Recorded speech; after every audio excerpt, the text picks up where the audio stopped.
sekalian, hadirin dan juga Bapak Ibu yang masih hadir di Menara Auditorium Bank Mega, terima kasih. Ada menyaksikan Tech and Telco Forum 2026, Building a Safer Digital Nation from Connectivity to Cyber Resilience. Kalau tadi kita sudah simak bersama diskusi panel yang pertama dengan tema Scaling Digital Access with Resilient and Sustainable Infrastructure. Kali ini kita akan bersama-sama menyimak diskusi panel yang kedua. Dan di sesi ini akan dipandu oleh rekan saya, Syafinas Nasyar.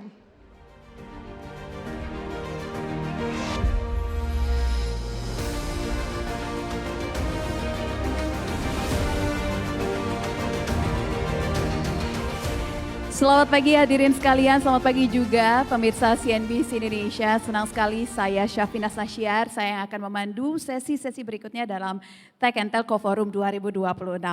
Dan kita sudah sepakat hadirin dan juga seluruh pemirsa bahwa hari ini kita tidak hanya berbicara tentang digitalisasi tetapi juga tentang bagaimana membangun infrastruktur digital yang benar-benar siap dalam menopang lonjakan dari AI. Mulai dari kebutuhan komputasi yang semakin berat, tekanan terhadap efisiensi biaya hingga tuntutan sustainability baik dari sisi energi, operasional maupun talenta ataupun SDM. Dan pertanyaan besarnya adalah bagaimana kita bisa menyeimbangkan ekspansi AI tanpa mengorbankan ketahanan dan juga keberlanjutan infrastruktur digital kita. Dan hari ini kita akan membedahnya lebih dalam bersama dengan para pelaku industri yang langsung berada di garis depan mulai dari telco, distribusi teknologi hingga HR teknologi. Langsung saja kalau gitu kita akan mulai dari fondasi paling dasar yaitu infrastruktur dan juga arah strategi AI di level nasional dan juga enterprise. Karena di tengah hype AI hari ini pertanyaannya bukan lagi apakah kita siap untuk mengadopsi AI, tetapi seberapa cepat dan seberapa scalable kita bisa mengadopsinya. Untuk itu langsung saja saya akan mengundang Bapak Joko Adiwibowo, VP IT Digital Strategy and Performance Telkom Indonesia. Berikan tepuk tangan.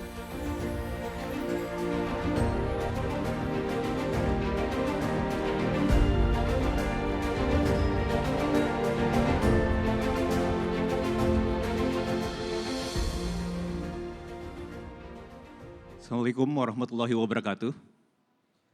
Baik, terima kasih atas waktunya. Jadi hari ini saya ingin men-share highlights mengenai strategi Telkom.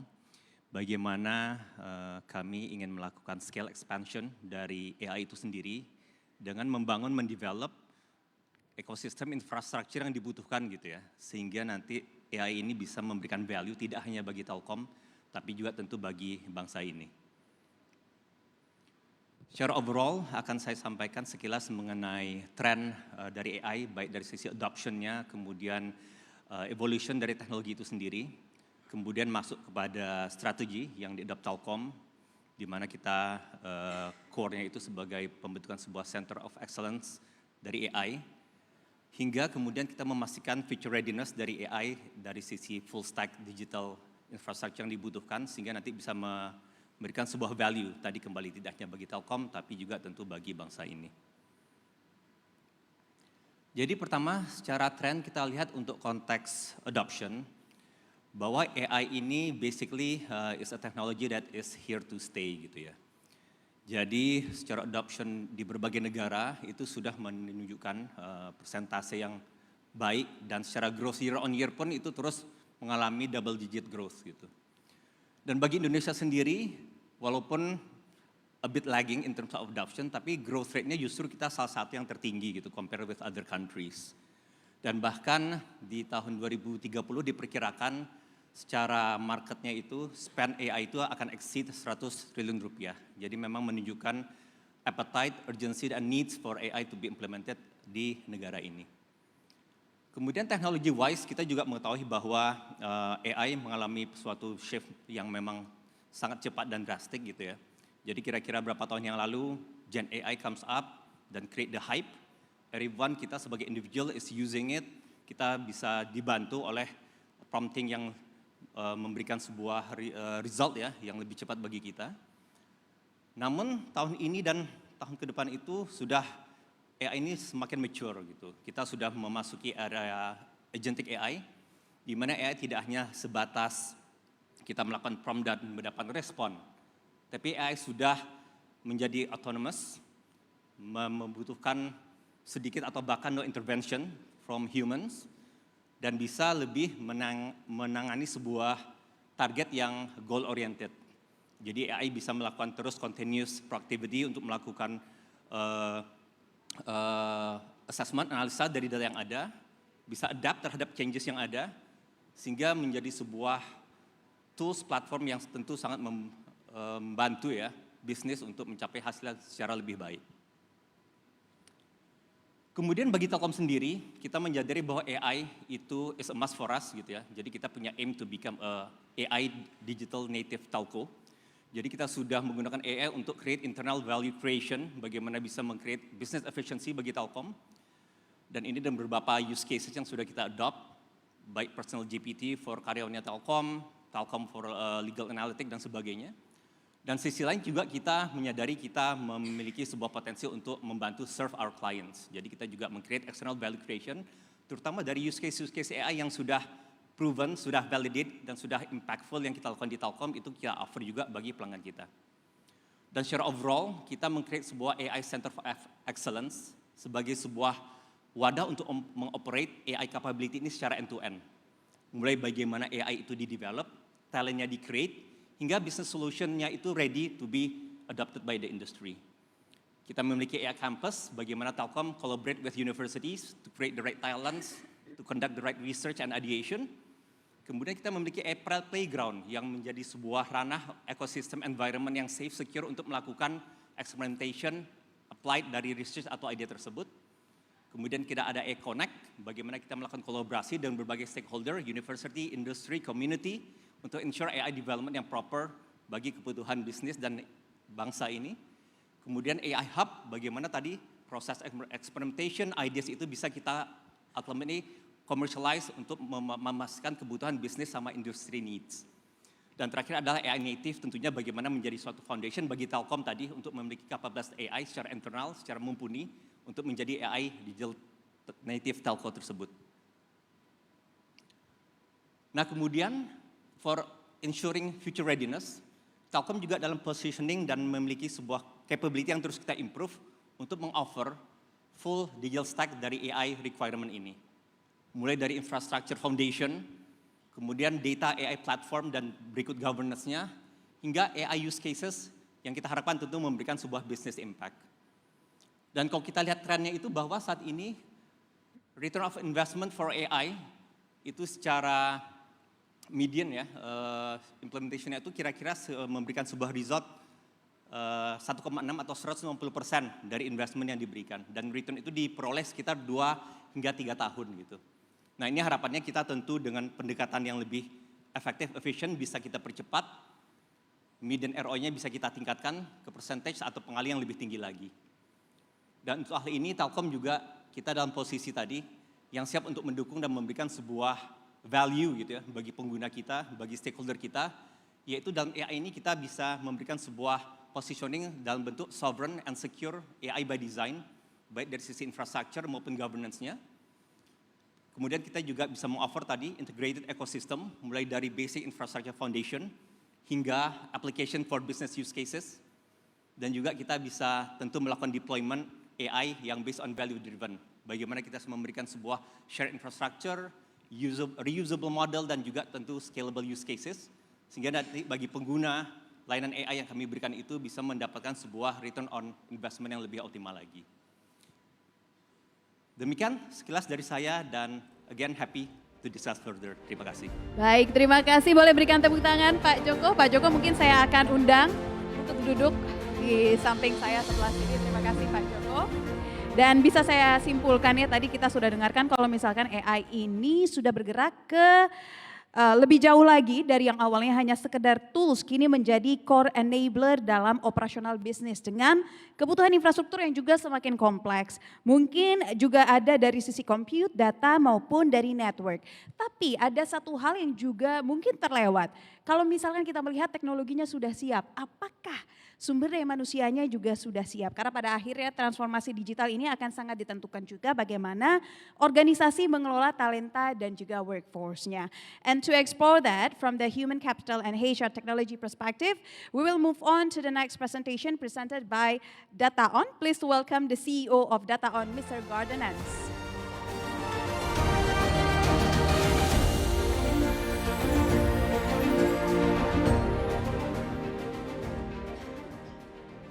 Great. Good afternoon, everyone. Great to be here. Thanks so much for joining. A little bit of introduction because DataOn's perhaps a smaller company than Telkom, so maybe everyone doesn't know us. DataOn is a Indonesian software company. We built our software company starting in Indonesia in 1999. Our product, Sunfish HR, is widely used throughout Indonesia, in Indonesia alone with thousands of customers, covering over 1 million employees for HR management software in Indonesia. And additionally, the Sunfish HR product is used widely throughout the region. So our Sunfish HR product is an end-to-end human capital management solution. It's developed from Indonesia, and then we took the product and expanded the business over the last 25 years throughout Southeast Asia.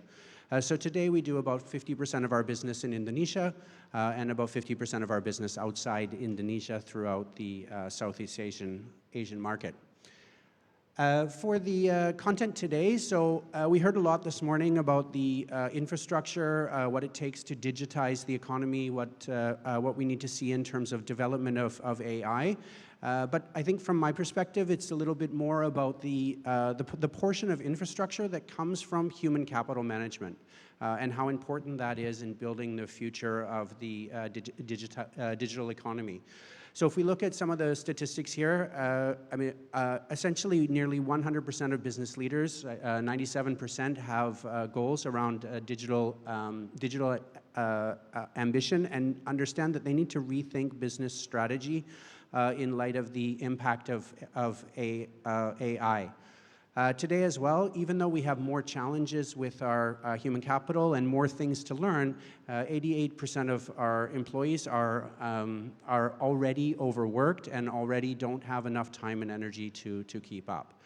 But where are we really today with the infrastructure of the skill level and development that we need from our HR team as a pillar of our digitization strategy?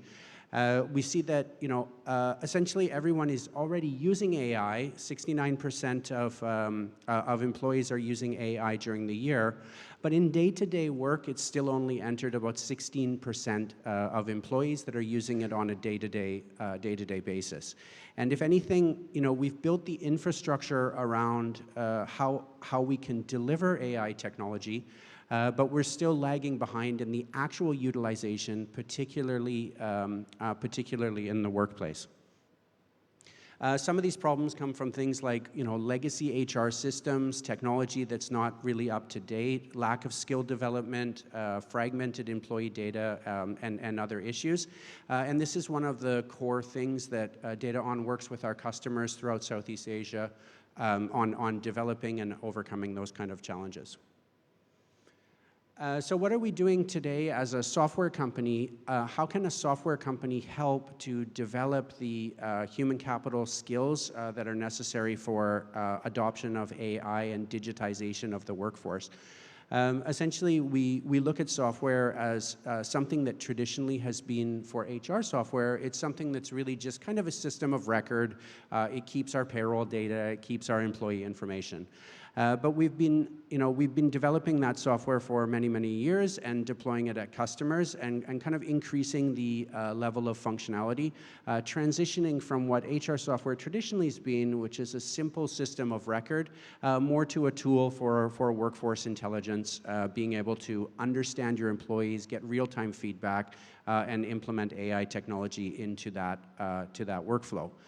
Today, where we're seeing the AI really push software to the next level is enabling software to become the decision engine for business. So it's a partner with our executives and it's in our companies, and it's helping them to build models, make decisions with the technology. Of course, each of these relies on a layer that we need to have good data to start with, we need to have enabled people, and then we need to have the best around the AI technology to enable the decision engine within our HR. For the future-ready organization, so we're looking across several of the content level for the organization. How can the connected cloud and the software provide the complete infrastructure that we need to have a decision engine? This is around areas of course, our employee and HR data, our compliance, things like payroll and time tracking, but today is also including a complete concept about how does HR software really look at employee productivity? How do we understand employee competency, performance, objectives, and employee development within the context of a software-supported human capital management strategy? And I think finally, just to introduce a little bit about our technology. So we're seeing that AI in software is really where we've built the tools, we've built the infrastructure, we've got HP servers and AMD CPUs and great telco infrastructure in Indonesia. Software is perhaps one of the next stages towards enabling the improvement of human capital management as an infrastructure component. Where we're building that software is we're building software today that is essentially completely integrating AI in all portions of the software. So we're building a software that's kind of AI native today versus what we saw a few years ago where we were essentially integrating large language models and using AI for tools. We're now kind of redeveloping new versions of our software and enhancing our software so that AI is completely built into each of the functionalities. Whether that can be things like your payroll management being run by an AI payroll engine that can dynamically understand your payroll models, give you recommendations about how to improve employee compensation methods. Things like being able to get into all of your documents and use RAG ingestion to be able to access all of your information, all of your HR records in one single place and improve levels of your compliance. So a variety of tools that DataOn today includes in our technology lineup to support the human capital management as an infrastructure priority. Sorry. Okay, thank you. Thank you so much. Berikan tepuk tangan. Yes, you may sit next to Bapak Joko Adi. Dan itu tadi kita sudah dengarkan ya bahwa sebenarnya manusia atau SDM itu bukan hanya pengguna tetapi juga bagian yang cukup penting dari infrastruktur itu sendiri. Karena tanpa talent yang ready dan juga HR system yang adaptif, ketika ada investment yang cukup besar di AI ataupun di platform AI, itu juga akan sangat sulit untuk bisa dideliver dengan baik. Lantas pertanyaannya sekarang, bagaimana perusahaan bisa mulai mengadopsi AI tapi dengan cara yang lebih praktis? Apa saja opsi teknologi yang mungkin tersedia dan seberapa fleksibelkah implementasinya? Dan untuk menjawab hal ini kita akan melihat dari sisi teknologi enabler dan juga distribusi solusi global ke pasar Indonesia. Saya akan mengundang Ibu Mulia Dewi Karnadi, Presiden Director Ingram Micro Indonesia. Berikan tepuk tangan.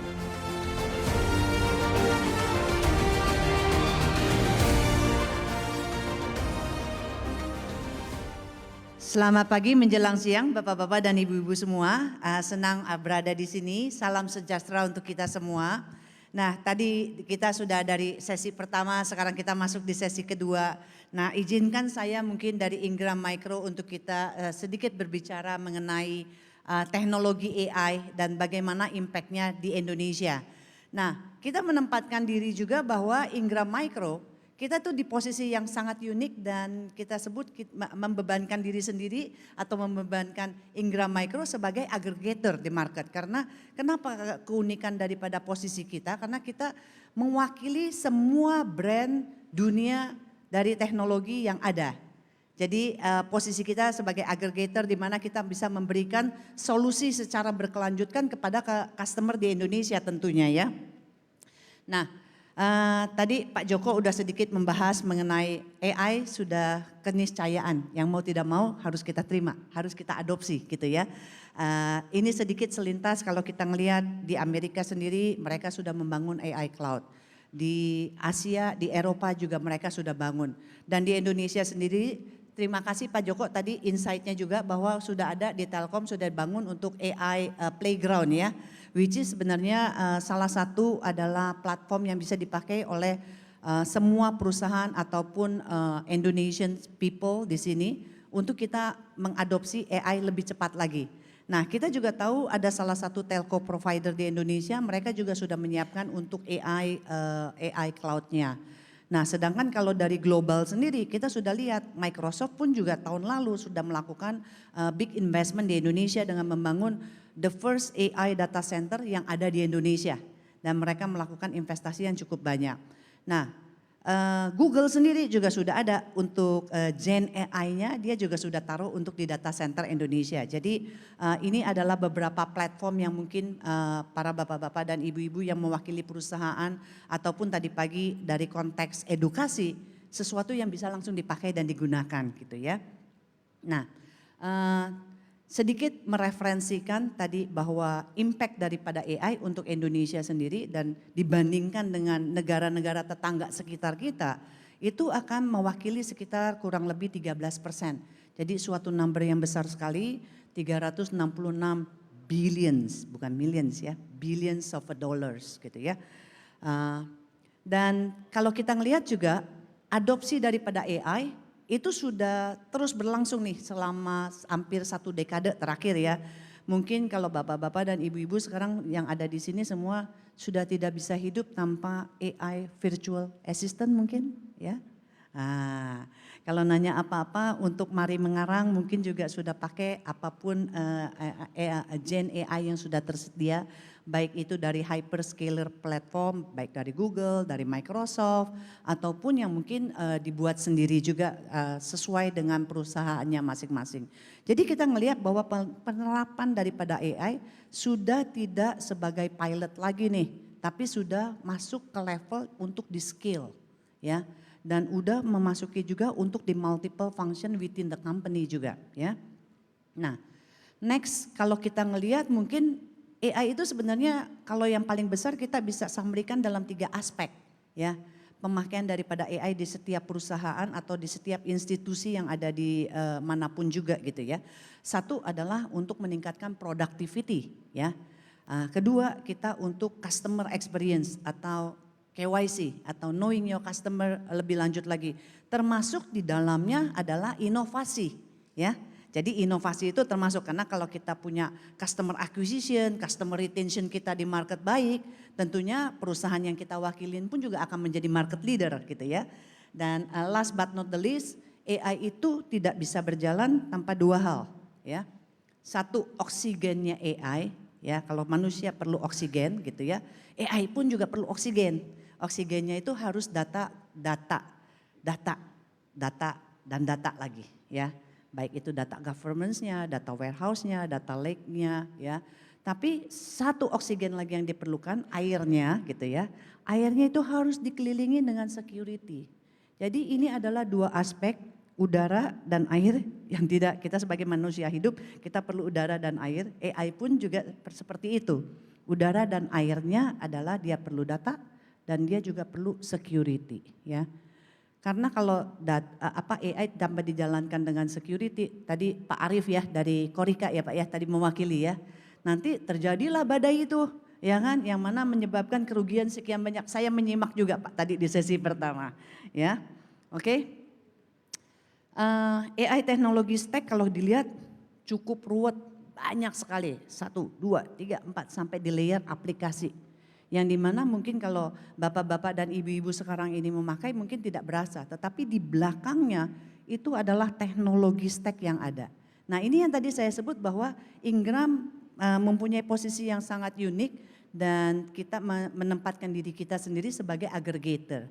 Karena kita mewakili daripada global brand yang ada di sini, kita bisa membantu untuk portfolio ini semua. Bahkan tadi kalau bapak-bapak dan ibu-ibu tadi di sesi pertama dari Pak Henry Low, ya, jadi kita juga salah satu yang kita siapkan adalah PCAI. Jadi udah ada mulai dari infrastructures, termasuk DevOps sama toolsnya dan data storage-nya, termasuk network-nya itu udah paling nggak udah jadi satu paket gitu loh. Jadi paling nggak 3 layer di bawah situ sudah instead of bapak-bapak dan ibu-ibu mungkin wah pusing nih pakainya apa ini itu dan semua segala macam sudah ada yang dalam bentuknya stack.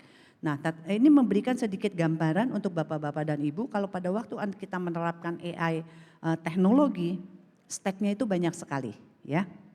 Nah terus pertanyaan berikutnya di Ingram sendiri kontribusi yang kita lakukan adalah kita meluncurkan digital platform berbasiskan AI juga, di mana ini memberikan suatu value proposition kepada para business partner di sini. Ya, value proposition yang kita berikan adalah 3 ya. Jadi banyak perusahaan kadang-kadang pada waktu mereka mau mengadopsi AI mereka tuh bingung. Saya harus mulai dari mana? Apa yang harus saya jalankan? Jadi pertama yang akan kita provide di kita punya digital platform yang kita beri namakan sebagai Xvantage adalah AI maturity test. Oke? Nah, jadi di sini mereka bisa belajar, oh ternyata AI maturity saya seperti ini yang saya harus siapkan. Termasuk nanti scripted dan structure punya prosesnya. Nah yang kedua yang bisa kita berikan setelah Anda melakukan AI maturity testnya, Anda tahu apa yang harus di-develop untuk mulai start adopsi dan scaling Anda punya AI kan. Nah di sana kita akan memberikan untuk skill. Karena tadi dari sesi pertama pun yang kedua banyak sekali dibicarakan terjadi gap literasi digital terutama dari segi human resources-nya. Nah di sini kita bisa mengenable dan membantu para bapak-bapak dan ibu-ibu untuk memberikan training yang diperlukan, enablement yang diperlukan. Ya, last but not the least tentunya kita akan mengconnect Anda dengan teknologi brand yang tepat di sini. Slide saya yang terakhir, pertanyaan yang sangat unik selalu ditanyakan again and again and again and again gitu ya. Wah AI akan menggantikan manusia.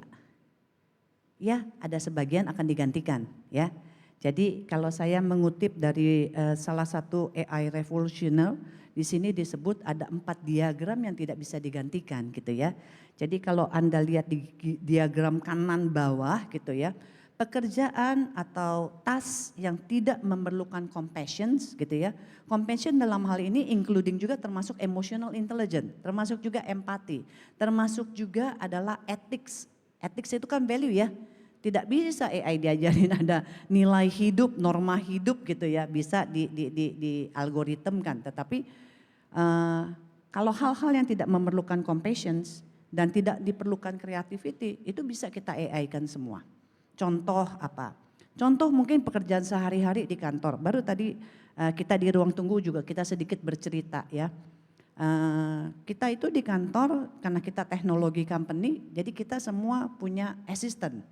Tapi assistant kita semuanya virtual, AI semua ya.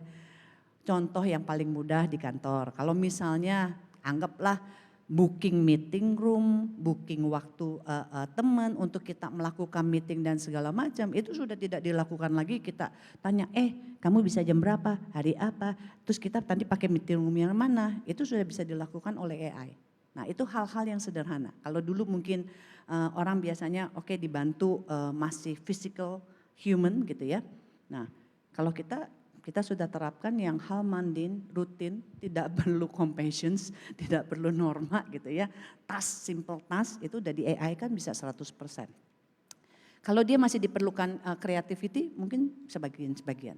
Tapi harusnya kita mengacu ke kanan atas karena at the end of the day human surrounding kita, tapi kita being enabled dengan teknologi itu akan menjadi powerful Dan kalau kita refer balik lagi tadi dari segi economic impact terhadap Indonesia sendiri. Soon enough 13% itu di 2028, mungkin 2035 dan seterusnya itu akan jauh lebih besar. Ya. Jadi pertanyaannya sekarang adalah yuk mari kita mulai, kita scale lebih jauh lagi. Gitu. Terima kasih. Baik, berikan tepuk tangan untuk Ibu Mulia. Terima kasih, saya persilahkan duduk boleh. Ya tadi dari 3 presentasi ini kita sudah lihat bahwa sebenarnya dari Telkom kita melihat arah dan juga kesiapan infrastruktur AI di level enterprise. Lalu dari data on kita memahami bahwa transformasi ini tidak akan berjalan seiring dengan kesiapan dari SDM itu sendiri. Dan juga dari Engra Micro kita melihat bahwa opsi teknologi sebenarnya sudah ada. Sekarang bagaimana kita bisa naik level dengan opsi-opsi yang sudah ada. Jadi kalau kita tarik benang merahnya ini bukan lagi masalah availability, ini bukan lagi masalah teknologi tetapi juga menyangkut arsitektur kesiapan SDM serta model bisnis yang berkelanjutan. Maka dari itu kita akan masuk ke sesi panel diskusi yang berikutnya dengan tema Balancing AI Expansion with Sustainability Infrastructure. Dan karena masih ada 2 bangku kosong, saya akan mengundang 2 narasumber saya lagi untuk naik ke atas panggung dan memulai diskusi. Saya undang Bapak Edwin Hidayat Abdullah, Dirjen Ekosistem Digital Kementerian Komdigi, dan juga Bapak Suban Novianda, VP Digital dan IT Bio Farma untuk naik ke atas panggung. Saya persilahkan Bapak.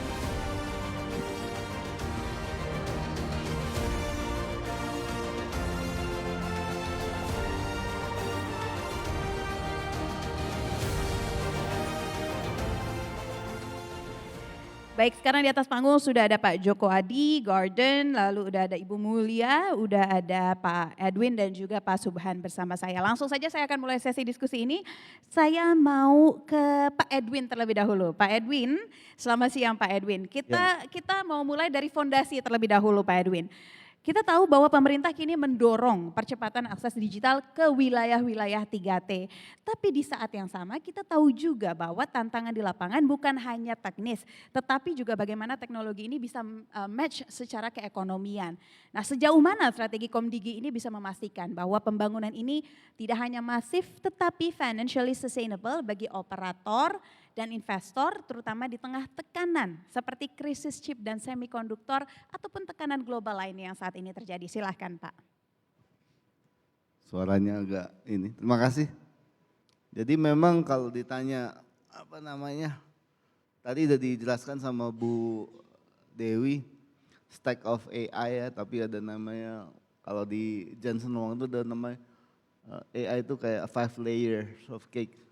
Dari mulai energi, chips atau semiconductor ecosystem, kemudian masuk ke connectivity infrastructure, termasuk juga data centers dan lain-lainnya.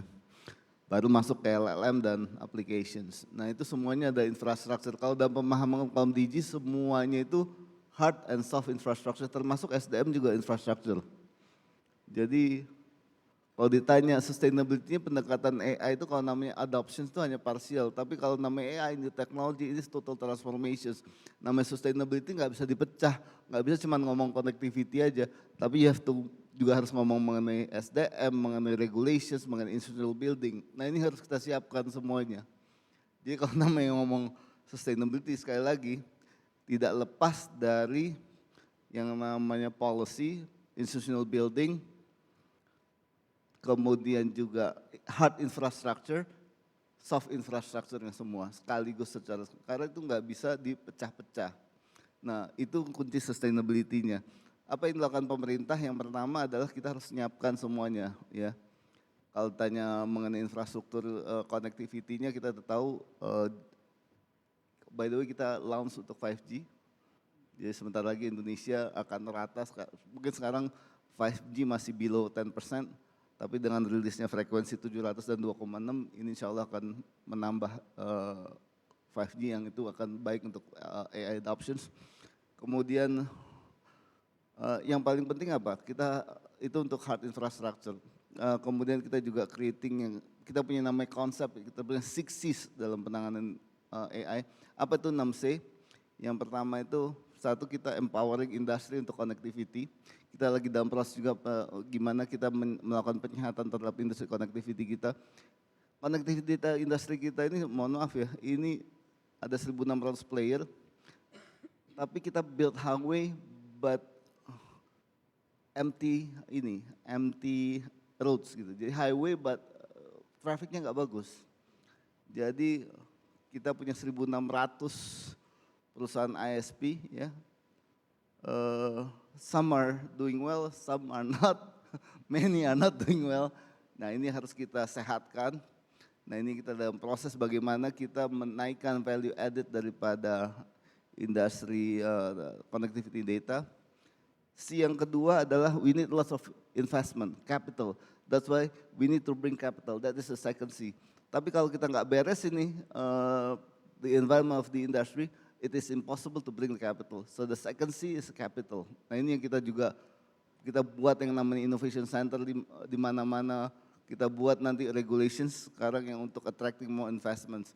Nah C yang ketiga setelah kita capital, we need to have like a SDM yang unggul. So that was we need yang namanya competencies of our people.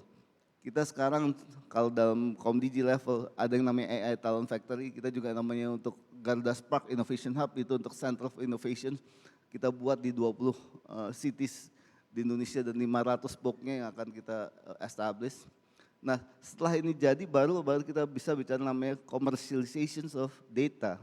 Baru C yang keempat. Nah ini yang kita juga sedang galakan bagaimana AI ini kan dibilang kalau bilang AI akan contribute ekonomi 366 billion US dollar. Itu kata konsultan. Iya kalau kita ready, iya kalau infranya ada, iya kalau people-nya are competent to do so. Kalau enggak kan nggak mungkin terjadi. It's just predictions based on the market potentials. Makanya tiga ini harus siap di atas. Yang keempat kita siapkan sebutnya regulations yang akan comply. Untuk di-comply industry dan juga civil society. Tapi regulations itu bukan untuk controlling, tapi untuk enabling. Untuk give assurance untuk mereka berkembang. Makanya kita buat yang namanya first two regulations itu mengenai roadmap AI. Insya Allah akan desain oleh Presiden bulan ini karena sudah di proses pembahasan dengan Seknek. Nah kita kasih priority sectors-nya bahwa ini ada AI yang sectors yang membutuhkan AI dan juga ada quick wins yang perlu diperhatikan. Kita juga siapkan regulations ya. Yang juga enabling adalah sebenarnya ethics on AI. Jadi bagaimana teman-teman AI, saya baru bicara tadi di tempat digital trust, karena every new, tadi Bu Dewi bilang bahwa udaranya, oksigennya adalah data, tapi airnya adalah security. That is the second biggest risk in Indonesia. Saya lupa bilang, the first biggest risk in Indonesia mengenai AI adalah widening the gap between the poor and the rich. Ya. But the second biggest risk adalah data breach. Jadi kalau Indonesia tidak inklusif pemanfaatan AI itu menciptakan danger, tapi kalau tidak dilengkapi dengan cyber security yang baik itu juga dangerous. Jadi itu sih yang kelima. Yang keenam adalah catalysis. Bagaimana government pemerintah ini menyiapkan catalyst untuk perkembangan AI. Misalnya AI dipergunakan di pemerintahan, di LKPP pengadaan ada perusahaan AI yang bisa digunakan untuk AI digunakan untuk program priority pemerintah seperti MBG ataupun Operasi Merah Putih, whatever. Sehingga apa yang dicita-citakan oleh government itu bisa tercapai disupport oleh teknologi. Kalau tidak diciptakan katalisis, maka AI ini bermain di pinggiran, ya, dan itu akan berpotensi dia breach the ethics karena dia akan cari celah. Nah ini yang sisi ini yang kita jalankan, itu strategi kita mengatakan bahwa AI itu bukan bicara hanya solely hard infrastructure, tapi semuanya, superstructures, hard infrastructures, dan juga soft infrastructures. Makasih, panjang ya.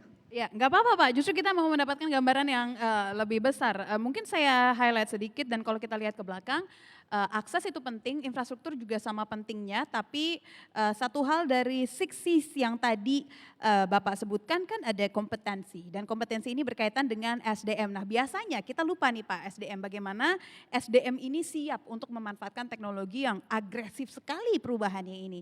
And for that, I would like to ask Mr. Gordon, I would like to know from your point of view, has the current growth of digital access been truly balanced by the readiness of human resources in Indonesia? Or do you see any gap visible in this aggressive change? Right, thanks. I think when we look at digital readiness, you know, it's a bit of a different story in the consumer market and what we see in companies.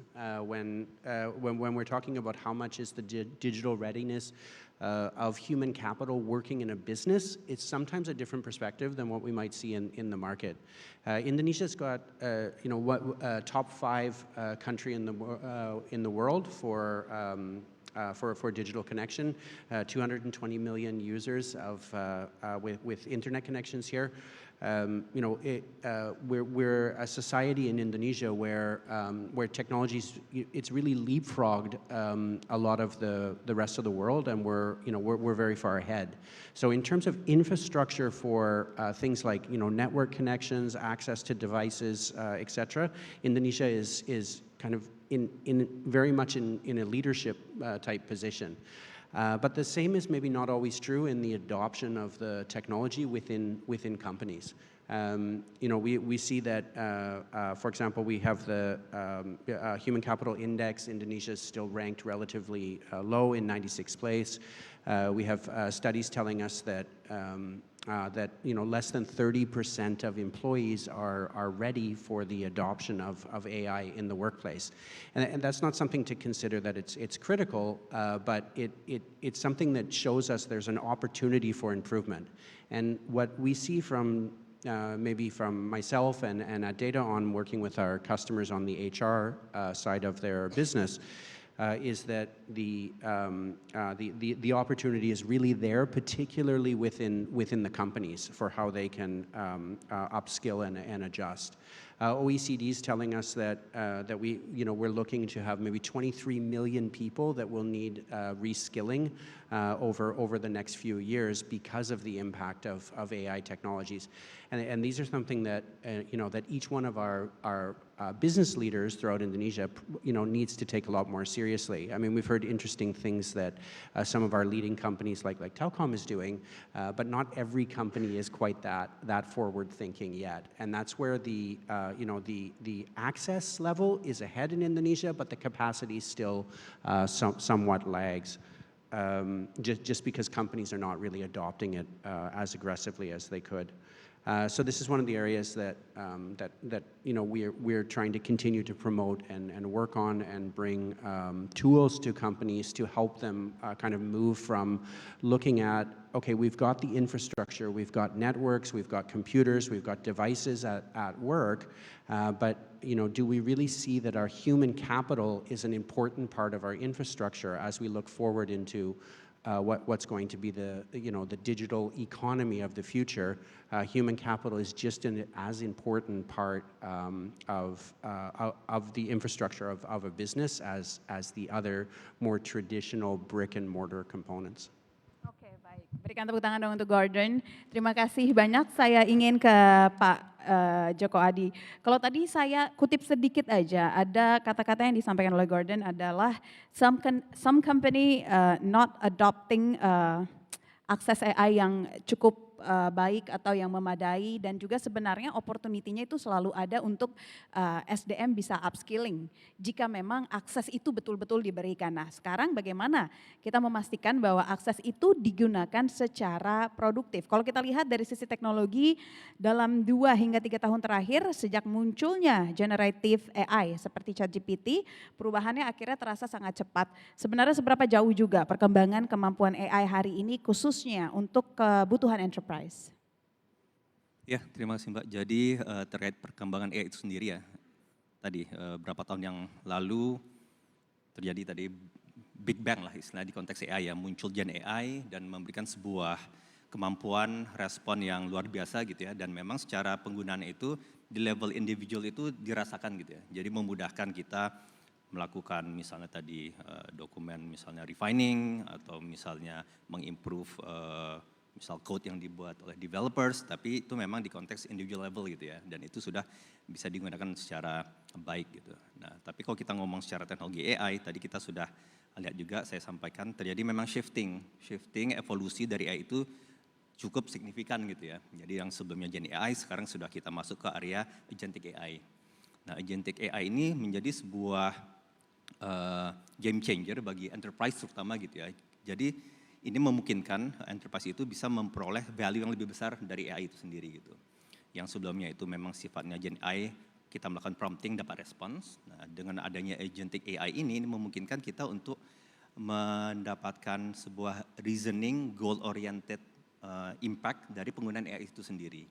Jadi mungkin kalau contoh gampangnya itu kita analogikan Gen AI itu seperti sebuah writer yang pintar ya, bisa meng-create sebuah tulisan dengan baik dan rapi. Tapi kalau agentic AI ini seperti sebuah asisten kita yang bisa kita berikan mandat.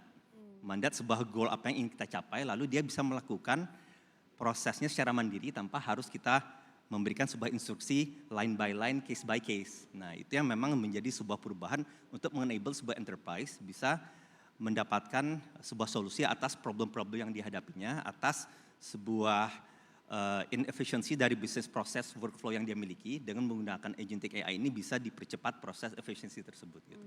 Jadi memang use case-nya itu sangat banyak bisa digunakan, tapi kemampuan ini yang membuat sebuah enterprise bisa beroperate secara lebih optimal lagi.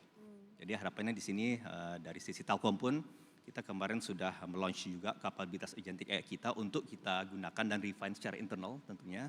Kemudian nanti once ini sudah kita properly validate, tentu kita akan offer juga ke pelanggan. Oke, berarti bisa dikatakan dengan agentic AI ini return on investment dari penggunaan AI ini itu jauh lebih signifikan dibandingkan dengan prompt AI. Ya, betul. Jadi Betul ya. memberikan tadi impact yang lebih signifikan. Ya. Kalau misalkan kita lihat teknologinya ini kan sudah sampai sejauh itu dan pertanyaannya sekarang menjadi apakah dunia usaha bisa mengejar kecanggihan ini gitu kan. Nah, mungkin saya mau lihat dari perspektif Ibu Mulia. Bu Mulia, kalau dari sisi market sendiri Bu Mulia, teknologi AI apa saja yang saat ini sudah available dan siap dimanfaatkan oleh perusahaan di Indonesia tanpa harus mulai lagi dari nol? Jadi karena itu kalau kita lihat AI itu suatu journey. Jadi kalau dulu mungkin saya sedikit merefer balik ya. Zaman-zaman belum ada internet mungkin Bapak kita mungkin agak seusiaan gitu ya Pak ya. Kita masih ngalamin zaman-zamannya masih konektivitas masih lama mungkin Mbak Syafina ya betul. Jadi ada musik yang khusus itu yang untuk email aja sedemikian lamanya ya. Jadi balik at that time mungkin di awal tahun 2000-an kita bilang internet keniscayaan harus diterima semuanya gitu ya. Sama seperti sekarang pun AI suatu keniscayaan yang harus diterima juga. Nah tadi saya ada highlight juga beberapa. Jadi kalau misalnya setiap perusahaan mau mengadopsi AI sebenarnya platformnya sudah tersedia. Tadi dari Telkom ada, dari salah satu telco provider juga mereka sudah ada AI cloud-nya di Indonesia. Dari hyperscaler, dari Microsoft, mereka juga sudah melakukan investasi. Jadi yang kita usulkan, kalau memang itu masih di tahap development, pakai dulu aja AI cloud yang public, ya. Dan itu sebenarnya from a cost perspektif tidak terlalu besar, ya kan? Karena pay as you go gitu. Ya, jadi pakai berapa gaya listrik aja atau air lah, pakai berapa ya bayar berapa. Jadi nggak perlu investasi capital expenditure yang terlalu besar.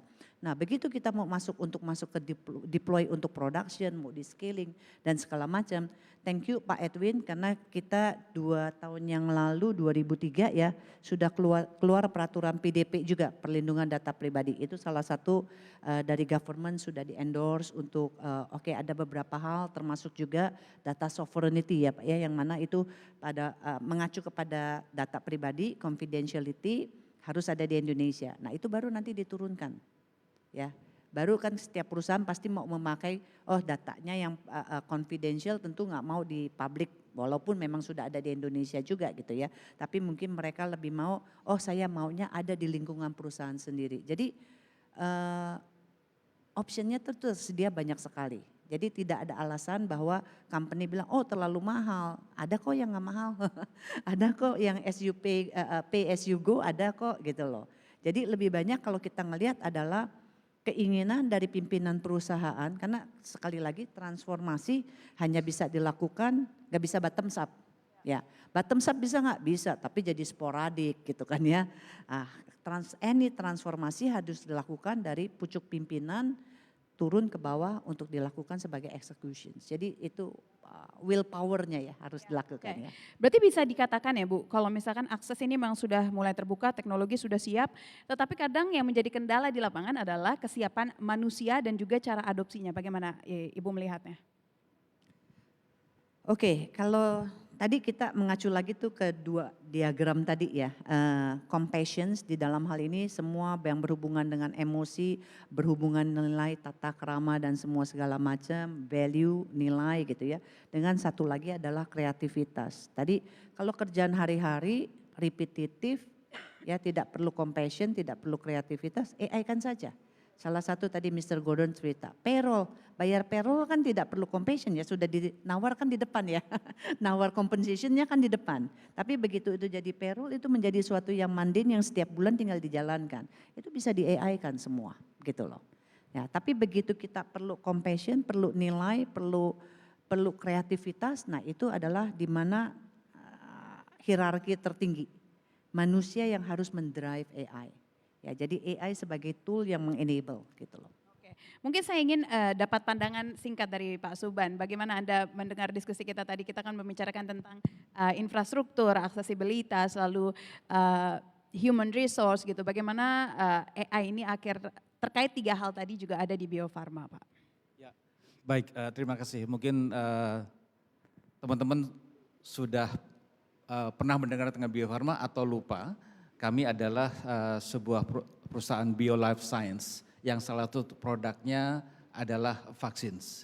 Jadi alhamdulillah beberapa tahun lalu kita mengalami pandemi dan alhamdulillah kita semua berkolaborasi dan sukses atau melewati fase-fase yang cukup menegangkan tersebut.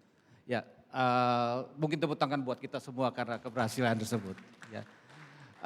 Bio Farma hanya salah satu komponen dari keberhasilan tersebut. Jadi di dalam melaksanakan AI dan infrastrukturnya kami terus terang karena memang berasal dari sebuah riset company, awalnya sejarahnya Bio Farma, kami melakukan AI beberapa tahun yang lalu, tapi lebih fokus ke area machine learningnya, deep learningnya, dan ke computer vision.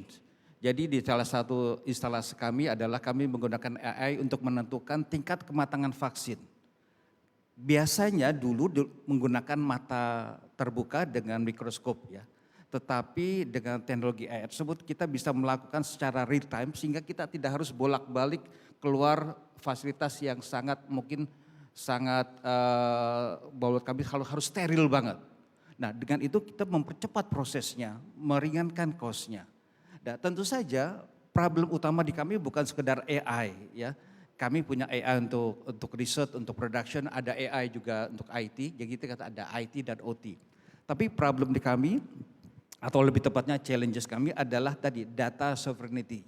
Tapi ini bukan masalah teori yang sering banyak diomongkan orang, tapi the real case yang ada di Bio Farma. Ketika kita menyusun arsitektur, menyusun AI, data kedaulatan data lah bahasa gampang, itu menjadi salah satu hal yang harus kami pikirkan sejak di awal. Jadi kita harus melihat bahwa misalnya ketika memilih yang simple ya sebagai case biar teman-teman semua lebih realistik. Ketika menentukan infrastrukturnya, menentukan baik itu servernya, apakah mau ditaruh di on-premise, mau taruh di cloud atau mau taruh di mana. Kami lakukan hybrid, tergantung daripada sensitivitas data, tergantung daripada compliance-nya karena kami adalah perusahaan bio life science. Jadi kalau di Kemenkes dan BPOM ada cara pembuatan obat yang baik, cara distribusi obat baik. Nah kami harus compliant ke situ. Dan tentunya yang ketiga juga ya cost-nya. Nggak mungkin kita beli semuanya beli GPU dari AMD atau dari itu kan nggak semurah itu. Dan juga datangnya nggak secepat itu, beli server sekarang bisa 6 bulan kemudian baru datang. Jadi kita combine antara yang hybrid, yang kita punya data center sendiri, lalu kita juga punya hyperscaler kerjasama dengan beberapa, nggak cuma satu, beberapa. Kita ingin bahwa make sure kita benar-benar ya kedaulatan data itu betul ada. Tapi kita juga sadar nggak mungkin kita miliki semua karena cost-nya mahal sekali. Dan juga perlu kecepatan, karena kalau kita tadi nunggu beli server, wah baru 6 bulan kemudian datang. Jadi kombinasi itulah yang kami lakukan di Bio Farma. Pertama adalah objektif daripada teknologi atau masuk AI di dalamnya. Lalu bagaimana kita harus comply terhadap beberapa rules yang ada di biolife science industry. Oke, baik, terima kasih. Boleh berikan tepuk tangan untuk round pertama dari diskusi saya ini, dan selanjutnya mungkin saya juga akan melihat dari segi infrastruktur itu bukan hanya teknologi, tapi saya mau melihat infrastruktur sebagai hal yang lebih komprehensif lagi. Mungkin akan saya mulai dari Mr. Gordon. Mr. Gordon, HR has traditionally been seen as a supporting function, but with AI disruption, should HR technology now be viewed as part of digital infrastructure itself? What do you think about that? Thank you. Yeah, I think that's really the case. As you know, we look at HR, it's developed in the past from companies that were agro industries and manufacturing, and the function of HR really just looked at the the basic administration and the tracking of that, and over the years really that stigma has continued, that HR is there to discipline employees, keep track of their attendance, process their payroll, do basic compliance. But this is the big change today. You know, if we, as we start to move more towards a digital economy, it's the people that are really what makes the difference inside the company. And you know, people have said for years, people are the competitive advantage. I think a lot of businesses perhaps didn't always believe that to be really the case, but that's really changing now. And as we see with the even more rapid change with the impact of AI, that trend is going to continue. HR is not just an administrative function, it's a partner of the business, and it's the source of competitive advantage. And if we don't realize that and do something about it, then we're going to start to fall behind. Our employees won't be ready, we won't be prepared for the future.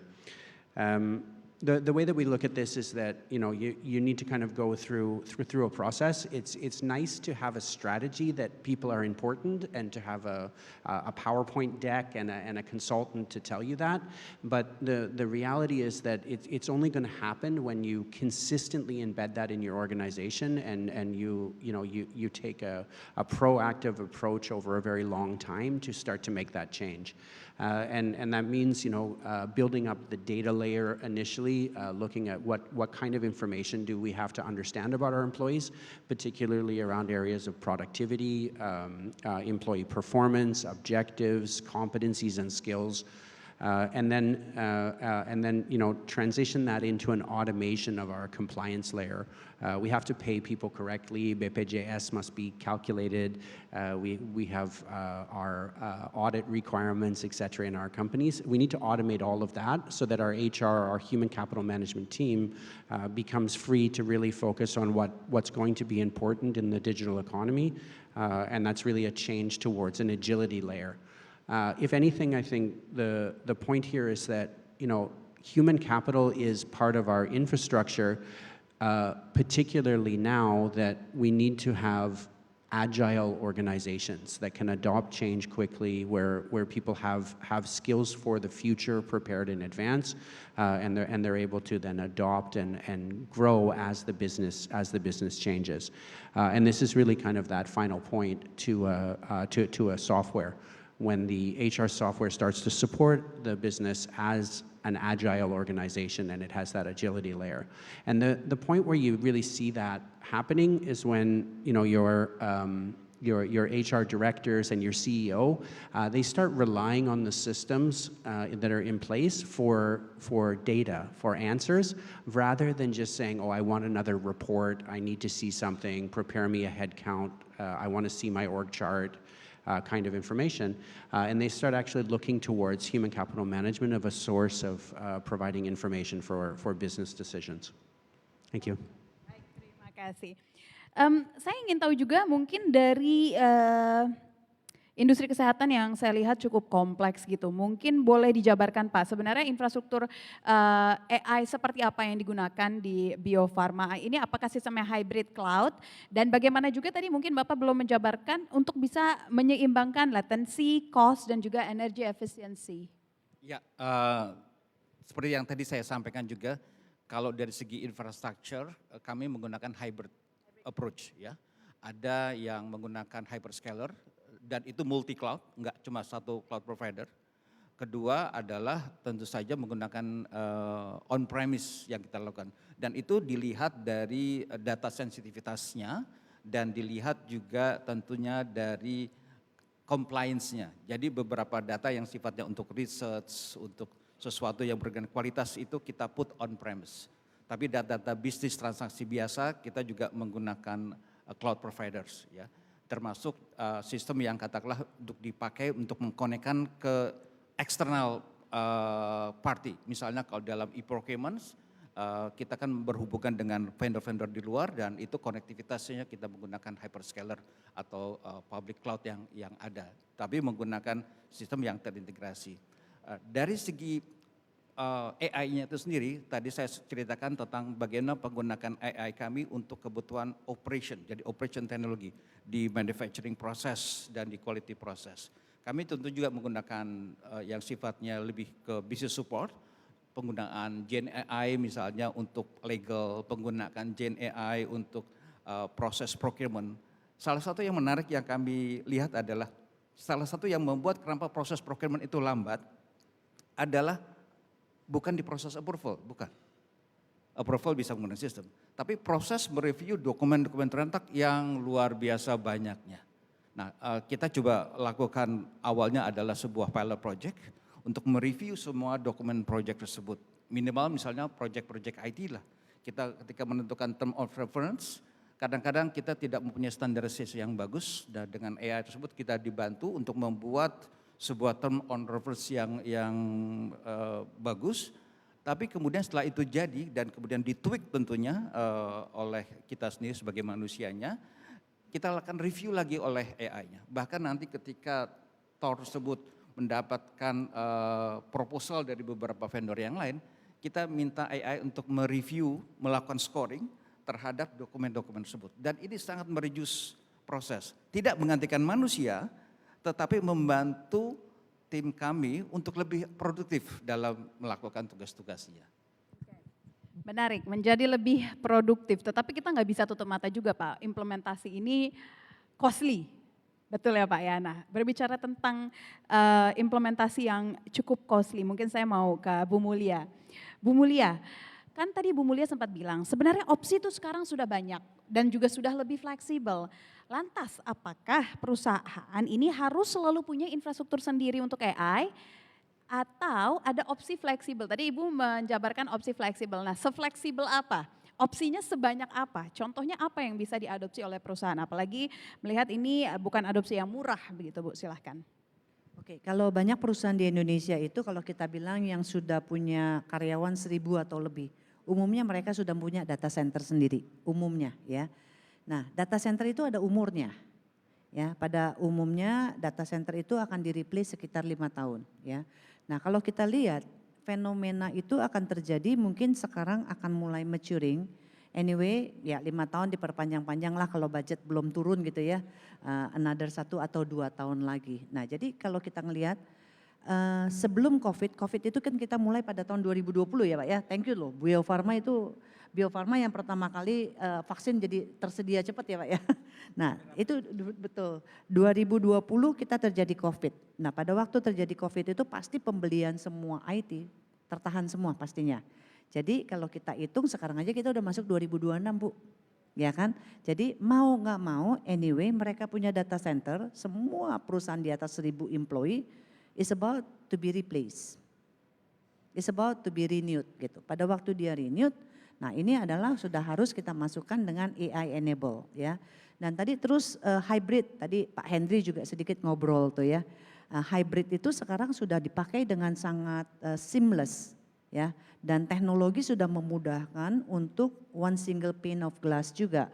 Mau di atas, mau di bawah gitu ya, mau cloud, mau on-prem. Mereka bisa punya kontrol dashboardnya yang sama gitu. Jadi ya kalau memang pengembangan kalau tadi development naikin aja dulu ke atas. Begitu mateng turun lagi ke bawah gitu. Jadi opsinya mau nggak mau memang semua perusahaan anyway is about time. untuk renew mereka punya data center. Dan might as well sudah AI embedded gitu untuk mempersiapkan another 5 to 7 years ahead kan gitu ya. Baik, kalau gitu terima kasih. Masih seputar tentang fleksibelnya infrastruktur dari AI ini. Tadi Pak Edwin sempat menyebutkan salah satu 6Cs-nya itu adalah cyber security.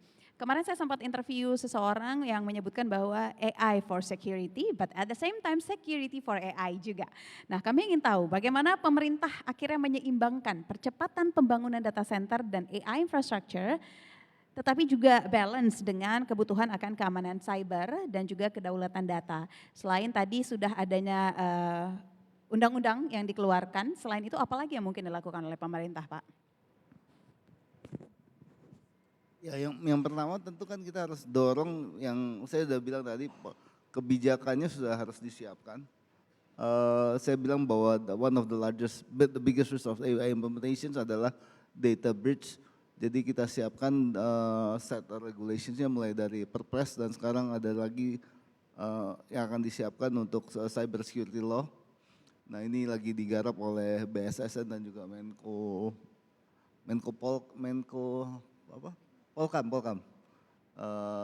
Ini set of regulations dan tentu juga perkuatan dari sisi BSSN sekarang juga sudah dilakukan karena itu bukan bagian saya untuk cyber security. Tapi anyway, everybody agrees bahwa we cannot afford not to adopt AI. Ya, we have to, bagaimanapun kita harus tetap catch up with the current trend. Tapi with a bit more cautious. Tadi Pak dari Data On menyatakan bahwa 69-80% Indonesians,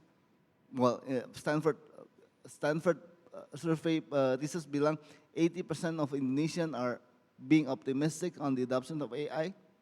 Dan 70% itu sudah pakai AI almost daily or weekly, but only 16% that use AI for productive use. But other than that, I don't know. That's why kalau only like a small percentage that yang menggunakan AI untuk kegunakan pekerjaan daily, artinya ada the vast majority are using AI but without proper knowledge of AI. Jadi itu satu, selain kita punya security, punya penggunaan data center case, kita juga mendorong digital trust seperti PSRA itu untuk berkembang. Tapi kita juga harus mendorong yang namanya peningkatan kapasitas daripada human capital kita. Otherwise kita nggak akan bisa yang namanya tackle isu cyber security atau di Indonesia akibat implementasi daripada AI. Saya ingin lihat juga dari perspektif perusahaan, ini jadi dilema pasti ingin cepat tetapi juga harus aman. Mungkin dari Pak Joko Adi, untuk perusahaan dengan data yang cukup sensitif, banyak sekali data perorangan yang ada di perusahaan Anda. Nah bagaimana model adopsi AI yang sebenarnya paling tepat untuk perusahaan-perusahaan besar seperti Telkom, dan apakah aman menggunakan layanan pihak ketiga atau sebaiknya setiap perusahaan yang mungkin tadi sudah besar sekali amannya punya layanan sendiri, sistem sendiri, seperti apa Pak? Ya, jadi terkait penggunaan AI itu ya untuk sebuah enterprise akan tergantung pertama dari konteks tadi klasifikasi datanya dan juga dari sisi control architecture yang dia miliki gitu ya. Jadi pertama klasifikasi data, perusahaan itu harus memiliki sebuah kejelasan bahwa data mana yang memang sifatnya common, umum atau public, sehingga nanti kalau ada butuh pemrosesan workload terkait data itu dia bisa menggunakan layanan AI yang ada sudah available publicly gitu ya. Tapi kemudian untuk data-data yang memang sifatnya mungkin lebih internal atau confidential, tentu dia harus menggunakan tadi apakah dari sisi infrastrukturnya yang lebih private atau bahkan on-prem gitu, bahkan sampai ke level misalnya modelingnya, apakah dia menggunakan model yang memang globally available atau memang model yang sifatnya lebih spesifik tapi lebih secure gitu, dan bahkan sampai nanti di level ya tentu governance dan pendekatan dan kontrolnya itu harus clear juga gitu ya. Ya tadi Pak Suban juga menyampaikan bahwa ada kebutuhan approach dari infrastruktur secara hybrid. Jadi memang untuk data-data yang sifatnya sensitif tadi, ideally itu memang di-handle secara either private cloud atau on-prem gitu ya. Tapi tadi yang sifatnya umum atau public, itu silakan menggunakan public cloud. Nah, sehingga kombinasi dari itu yang harapan bisa dioptimize oleh sebuah enterprise gitu ya. Sehingga nanti bisa memaksimalkan penggunaan dari AI ini. Dan kalau kita di Telkom pun dari sisi platform yang kita miliki, kita juga menyediakan option untuk melakukan pemilihan-pemilihan tadi, baik dari mulai dari modelingnya, apakah menggunakan modeling yang available global, atau modeling yang memang sifatnya kita customize dari open source yang lebih controllable di kita. Itu ada model hub yang kita gunakan bisa nanti mengutilize atau melakukan the proper rerouting atas kebutuhan itu. Hal yang sama nanti untuk konteks agentic AI pun kita memiliki hub yang untuk memudahkan ke create workflow secara drag and drop sehingga memudahkan juga tadi penggunaannya secara lebih secure gitu ya. Dan kemudian tadi apakah pertanyaannya untuk solusi yang di available out there ya, AI yang sifatnya misalnya tadi global atau public, apakah secure? Ini kembali ke istilahnya data tadi ya. Kalau memang datanya yang kita miliki itu sebuah confidential data, itu ideally ya, kita tidak menggunakan yang sifatnya public. Dan untuk yang public pun kita harus memiliki sebuah misalnya perjanjian bahwa data yang kita gunakan itu tidak akan digunakan misalnya untuk training kebutuhan mereka tanpa izin. Itu salah satu yang bisa kita coba explore dan pastikan. Kemudian juga ensure ada encryption yang terjadi gitu ya atas penggunaan data kita baik in transit maupun at rest dalam proses yang digunakan ya untuk mendapatkan solution AI-nya. Dan juga kita juga perlu melihat apakah sejauh mana audit trail itu bisa diberikan gitu ya oleh AI global atau public provider tadi untuk kebutuhan in case kita membutuhkan certain auditing terhadap data-data yang kita gunakan. Jadi kembali kita memang harus prudent dan juga menggunakan tadi based on data classification yang kita peroleh, yang kita miliki dan juga workload yang kita perlukan, kita tentu perlu ada balancing antara kebutuhan tersebut. Oke, saya mau tanya satu lagi Pak, mungkin singkat saja sebelum kita masuk ke sesi Q&A, masih seputar tentang biaya ini. Bagaimana perkembangan cost infrastructure terutama terkait GPU Pak, apakah sudah efisien dan apakah returnnya benar-benar sepadan? Singkat saja Pak. Ya, jadi kalau untuk cost ini kembali kita harapannya ya, kalau GPU tadi kita juga ada adoption dari sisi konteks shared approach gitu ya. Jadi tidak harus serta-merta sebuah company misalnya acquire certain number of GPU untuk kebutuhan mereka ternyata nanti a lot of idle capacity gitu. Maka secara konteks shared service atau GPU as a service itu menjadi option yang lebih efektif bisa dilakukan. Tapi sisi lain juga dari sisi LLM sendiri itu bisa kita peroleh juga sebuah efficiency gitu ya. Jadi tidak semua task yang misalnya sifatnya membutuhkan workload yang sederhana harus menggunakan the most sophisticated LLM gitu ya. Jadi kita dengan tadi mekanisme routing yang proper, jadi only for the most complex task, they use the LLM yang paling terbesar gitu ya. Tapi untuk yang sederhana mungkin bisa menggunakan ya either local atau open source LLM yang kita customize. Jadi approach itu yang harus dilakukan secara berkesinambungan dan secara balance juga. Baik, kalau gitu terima kasih. Boleh berikan tepuk tangan untuk seluruh narasumber saya? Baik Bapak Ibu, kini saya buka sesi tanya jawab. Saya persilahkan kepada, boleh Bapak? Ada 2 pertanyaan sudah masuk, 3. Oke, saya persilahkan mungkin dari Bapak sebelah kiri. Perkenalkan Pak dari mana, ditujukan ke siapa pertanyaannya, silahkan.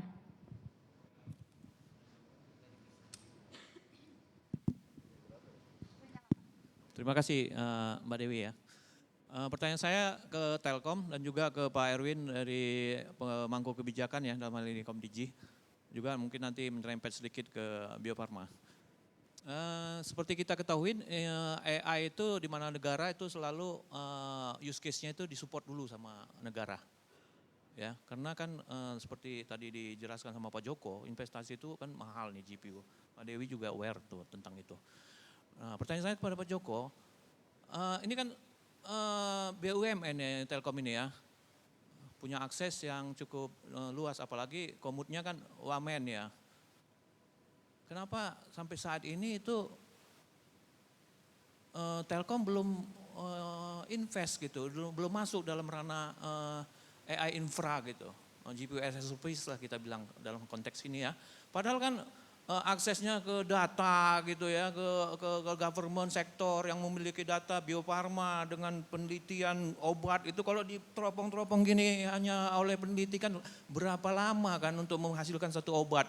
Apalagi negara kita negara tropis, banyak penyakit-penyakit tropis kan yang tidak diproduksi obatnya oleh negara-negara maju. Sehingga perlu juga AI, data-data ya kan untuk ini. Apalagi resource-resource kita itu orangnya cerdas-cerdas. Tadi kan disampaikan Bapak Erwin tadi, banyak AI itu banyak udah menggunakannya kan. Karena sebenarnya 11-12 sama Cina. Suka meniru kan, AI ini kan artificial intelligence kan, kecerdasan buatan. Sebenarnya resource kita cerdas untuk melakukan development di bidang AI ini. Ya. Nah, pertanyaan saya, apa masalahnya Pak Joko? Mumpung ada Bapak Erwin di sini. Oke. Bisa disampaikan nanti sama komutnya, Oke. Ya. Pak Prabowo apa? Sama-sama Prabowo sih namanya. Oke Pak, makasih. Bapak dengan nama siapa tadi Pak? Saya Rudolf dari Sepcom. Rudolf, oke, baik, terima kasih. Saya tampung dulu semuanya, Bapak yang ada di tengah. Oke, boleh dibantu kasih mikrofon. Terima kasih, nama saya Radito dari Rotex Indonesia Toll System. Jadi kita semua tadi bicara AI, kebutuhan AI, pentingnya AI, bagaimana sophisticatednya AI. Jadi menurut saya penting sekali juga untuk membicarakan AI governance dan ethical guidelines, terutama di industri yang sensitif seperti HR tadi dan juga healthcare. Pertanyaan saya ke Pak Gordon mungkin. Jadi allow me to speak in English. So it is crucial for us to talk about AI guidelines and governance, especially for the critical industry like HR and healthcare. So, like for example, mental health counseling logs, and then our medical records, as well as like even for small parts like menstrual leave, it is within HR information system.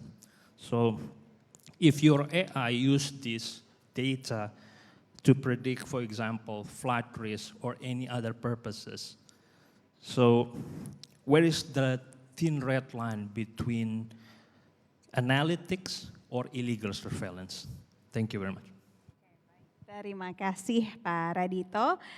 Selanjutnya tadi ada satu pertanyaan lagi, ya boleh. Terima kasih.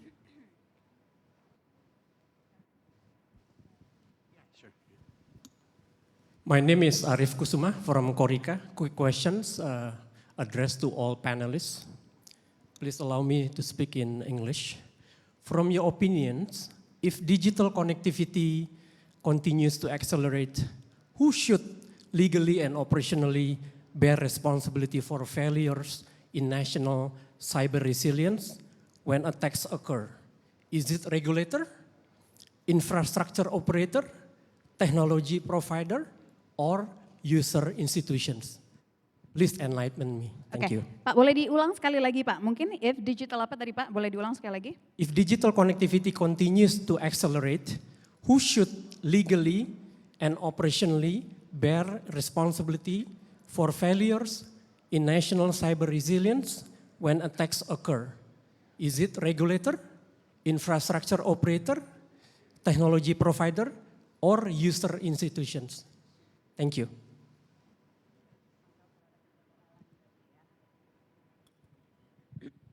Kita mulai dari Pak Rudolf terlebih dahulu. Tadi pertanyaannya buat Pak Joko Hadi, Pak Edwin, dan juga Pak Suban. Apa yang sebenarnya menyebabkan Telkom ini belum invest di AI?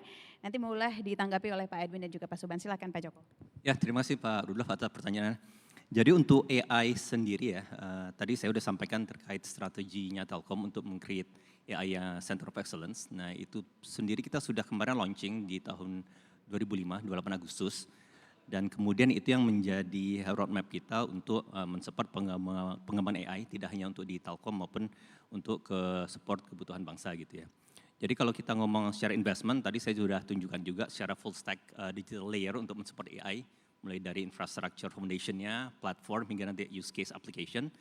Itu dari Telkom dan as a group kita sudah melakukan investasi gitu Pak. Jadi kalau tadi kita ngomong infrastructure foundation, dari sisi AI capable data center, kemudian GPU as a service itu sudah di-build, develop, dan di-offer oleh salah satu subsidiary Telkom Group yaitu TDE gitu ya, yang sudah bisa memberikan layanan itu ke eksternal dan bahkan kita di internal pun menggunakan kapasitas itu. Nah kemudian di konteks platform, kita juga secara Telkom sudah melakukan investment dan pengembangan dari sisi LLM, yang kita lakukan tidak hanya merely ke global yang available di luar, tapi juga kita melakukan customization development dari OpenLM yang available, dan ini sudah kita gunakan tidak hanya internal, bahkan untuk mendeliver solusi AI bagi beberapa project dengan government dan other enterprise klien kita gitu ya. Termasuk dari kapabilitas infrastructure platform tadi, kita kembangkan juga tentu certain use cases yang sudah kita adopt di kita, bahkan juga untuk beberapa pelanggan. Nah saat ini kita juga lagi memperkuat kapabilitas tadi dari sisi kemampuan untuk modeling LLM yang dimana kita membuat platform yang memungkinkan bagaimana kita bisa mengautomasi berbagai macam LLM yang available, baik global maupun yang sifatnya lokal, bahkan yang customize, itu bisa dilakukan sebuah orkestrasi routing yang sesuai dengan kebutuhan dari workload AI tersebut. Sehingga secara overall itu bisa mendapatkan sebuah solusi AI yang cost effective, cost efficient. Nah ini harapannya juga kita nanti akan mengoptimize solusi yang kita berikan kepada pelanggan kita. Termasuk tadi konteks agentic AI pun kita sudah tadi internally kita launch 2 minggu lalu untuk kapabilitas agent hub yang memudahkan kita untuk meng-create agentic workflow based on drag and drop kebutuhan sehingga nanti berbagai user di internal kita itu bisa menggunakan atau meng-create sebuah agentic AI-nya secara cepat dan secara proper. Nah ini pun kita rencanakan juga dalam waktu dekat, once kita sudah fully validated dan mendapat impact yang clear di internal Telkom, kita akan scale up dan kita offer juga ke pelanggan. Nah paralel dari itu kita juga melakukan engagement ya dengan pemerintah dan juga dengan Dana Antara, bagaimana kita bisa mendukung untuk meng-create sebuah sovereignty atas platform-platform yang dibutuhkan dan terutama untuk konteks full stack AI ini. Dan jadi ini sebuah parallel development, parallel discussion yang kita lakukan, termasuk nanti eventually pasti investasi yang Telkom lakukan itu akan kita tentu sesuaikan juga dengan tadi plan atau roadmap kita untuk kedepannya seperti apa. Memang by the end of the day, Telkom adalah sebuah BUMN yang based on commercially harus viable gitu ya. Tapi kita tidak menutup kemungkinan juga bahwa untuk AI ini investment upfront itu penting untuk mendapatkan return yang memang mungkin sifatnya lebih mid to long term. Jadi ini akan terus kita lakukan pengembangan AI ke depannya Pak. Untuk kebutuhan tidak hanya Telkom, tapi untuk kebutuhan for the nation. Oke, baik. Terima kasih. Itu Pak Edwin boleh menanggapi Pak Edwin menanggapi hal ini. Satu, saya bukan ownernya Telkom. Saya pengampu kebijakan industri connectivity. Jadi saya nggak tahu strategi Telkom secara bisnisnya. Yang saya tahu itu di-lead oleh Danantara. Tapi yang saya tahu sekarang Telkom sedang membenahi ya bisnis prosesnya di bisnis connectivity-nya. Termasuk dia expansions di connectivity business dan data center.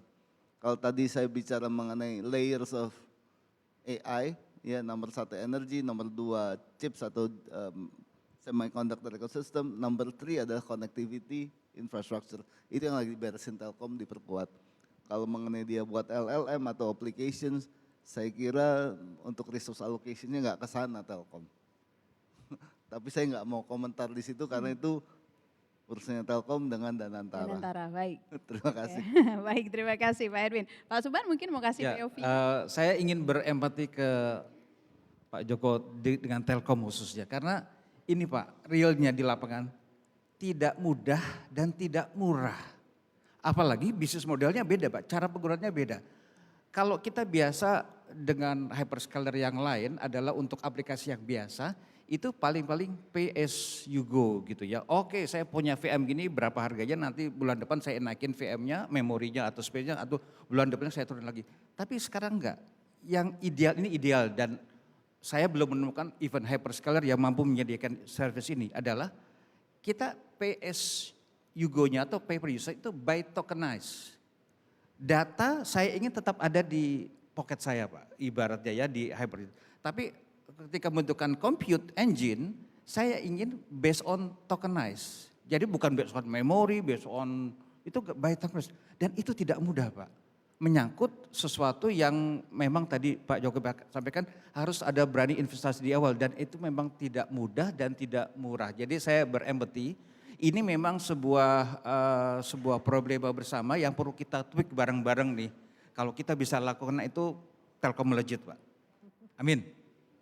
Kalau gitu terima kasih, itu sudah menjawab pertanyaan dari Pak Rudolf dan kita ke Pak Radito. Pak Radito mungkin boleh koreksi kalau mungkin saya ada kekeliruan. Ini pertanyaan tadi seputar we know that within HR system probably there will be mental health data, medical records, but at the same time there will be a thin wall between two opposite needs. One side for data collection, but on the other hand, it's also like exposure to negative personal data. Is that what you mean?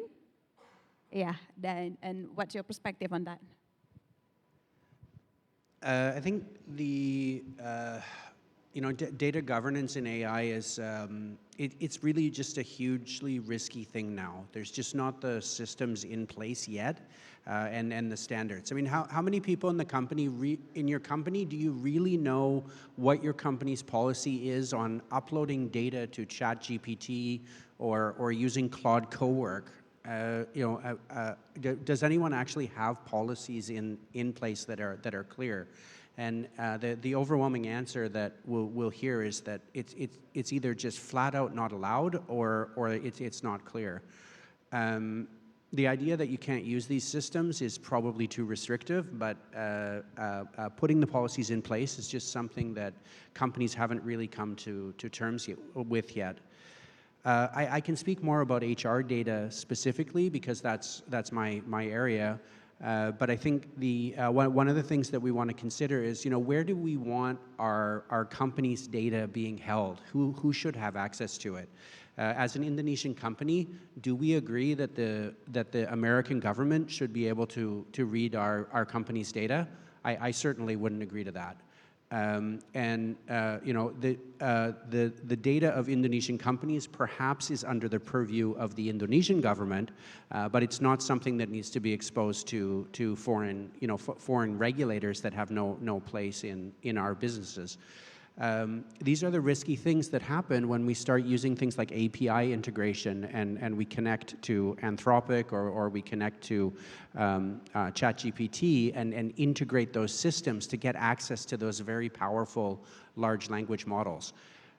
In the case of HR, HR is something that's protected by privacy regulation. It's obviously very sensitive, has payroll data and personal information in it.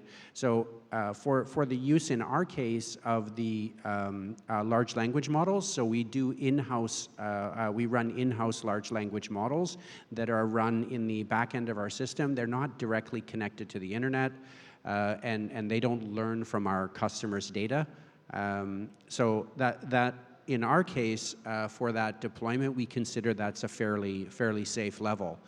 But I can tell you that the implementations that I've seen consistently across businesses really look at using third-party API tools to connect to large language models, and they don't have that level of infrastructure consistently in place.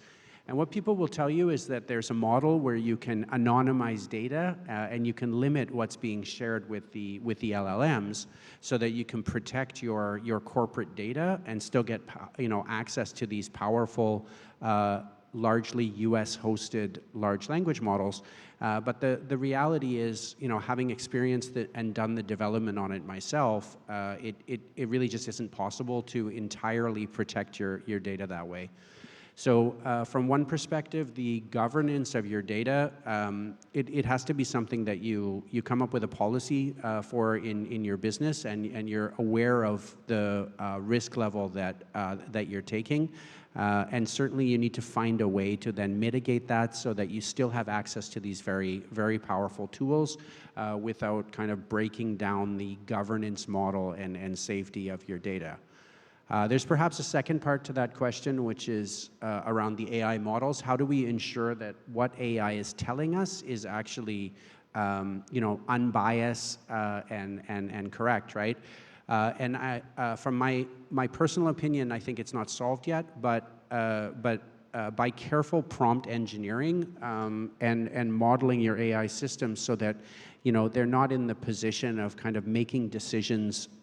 Taking decision-making authority away from people, but rather just giving us input and advice in a transparent way, and then careful prompt engineering within our software hopefully can lead to software that gets answers from AI without being subject to unintentional bias being introduced to that process. Yeah, Baik, kalau gitu terima kasih.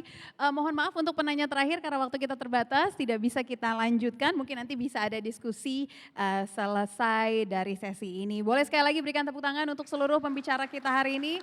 Di sesi kedua kita lihat bahwa AI ini bukan hanya tentang seberapa cepat kita mengadopsi teknologi, tetapi juga bagaimana kita bisa menyeimbangkan antara infrastruktur yang siap, yang ready, data yang aman, SDM yang adaptif juga, serta kolaborasi lintas sektor yang cukup kuat. Karena itu tanpa itu semua, AI ini hanya akan menjadi sebuah potensi saja, wacana saja, bukan sebuah keunggulan.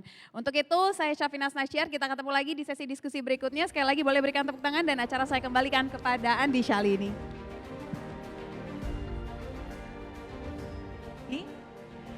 Baik, Bapak-Bapak, selanjutnya dan juga Ibu kita langsung ke sesi foto bersama. Kami silakan untuk berada di posisi tengah, Bapak Ibu. Baik Pak, izin Pak foto bersama dulu Pak sebentar.